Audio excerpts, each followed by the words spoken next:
Snippet. Luke chapter 18, verse 9 to 14. Letter 257, parables 33. To some who were confident of their own righteousness and looked down on everyone else, Jesus told this parable. Two men went up to the temple to pray, one a Pharisee and the other a tax collector. The Pharisee stood by himself and prayed, God, I thank you that I'm not like other people, robbers and evildoers and adulterers, or even like this tax collector over here. I fast twice a week and give a tenth of all I get. But the tax collector stood at a distance.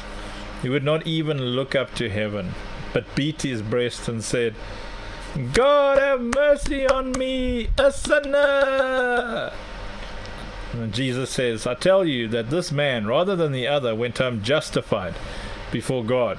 For all those who exalt themselves will be humbled, and those who humble themselves will be exalted. So consideration and kindness and humility, these things matter to God. Whenever you feel it's okay to pass judgment, to hold someone accountable to you for a debt that they owe God.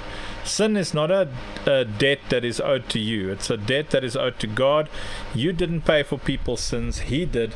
He owns the debt. You are overstepping your bounds whenever you try and hold people accountable for the debt that they owe God. It's none of your business. The Holy Spirit will convict of sin, righteousness, and judgment. People already walk around saddled with guilt. Your job is to take them to Jesus. So our job as believers, as people who worship the God of love, is to be writing off debt, not increasing it, not putting interest on the debt. If someone's messed up, I remind them every day of what a mess up they are. So I got far bigger problems than they do.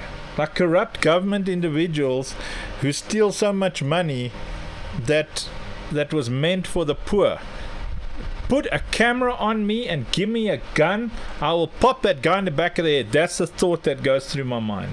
I'll actually empty the clip into that guy and laugh like a crazy person. And I'm probably the only person here who feels that way about wicked and evil people. And guess what? That's murder. I murdered the guy. If I did it in my mind, I did it. We are a combination of what was said to us and what was done to us, and what we said to others and what we did to others. And to become born again means that we have to move away from what was said to us and done to us, and move away from what we said to others and did to others. And that takes a miracle. A miracle when your brain is hardwired to do something stupid. My brain is hardwired, man. I am naturally inclined to think dumb thoughts. But because we don't really believe in that power, we think, well, we need vindication, we need protection, we need we need justice, we need revenge. God says revenge is mine. I bought that, I own it, it's my revenge. We don't need to judge people. All you need to do is focus on the teachings of Jesus. The judgment is an act of pride. The nastiness is an act of pride. God plays against the proud. God will not support nastiness. And if you are nasty to someone because of the sin in their life, you don't understand that God has sent you to be the answer to that person's brokenness. Jesus says, I didn't come to condemn the world, I came to save it. In the same way, that's our job. We come into the world not to condemn it, but to save it. We're here to love people.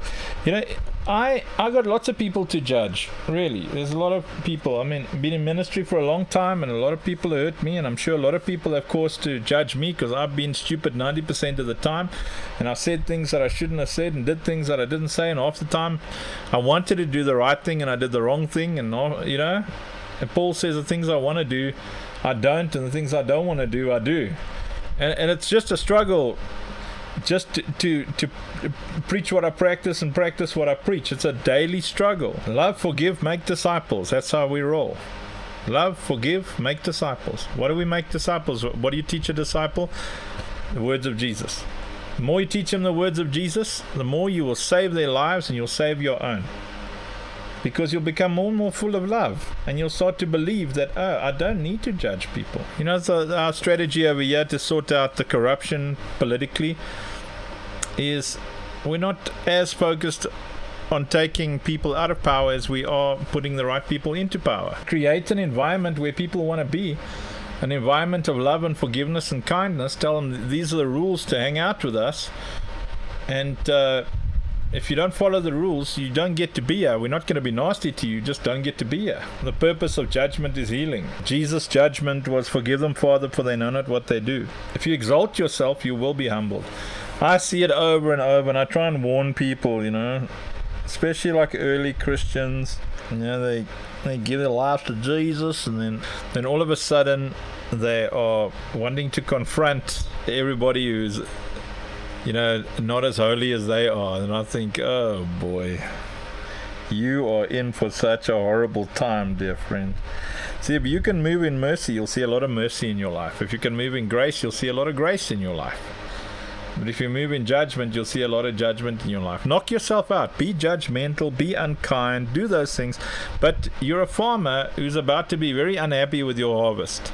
It's like, God, why are there so many people in my life that are just hurting me? First thing you check is, what seed did you sow? Next thing you check is, okay, if all the seed I sowed was good, then I've been sowing it in a terrible field. For daily wisdom and worship, subscribe to our Facebook or YouTube channels and join the Overcomers Wisdom Sessions channel on Telegram. See the links below this video.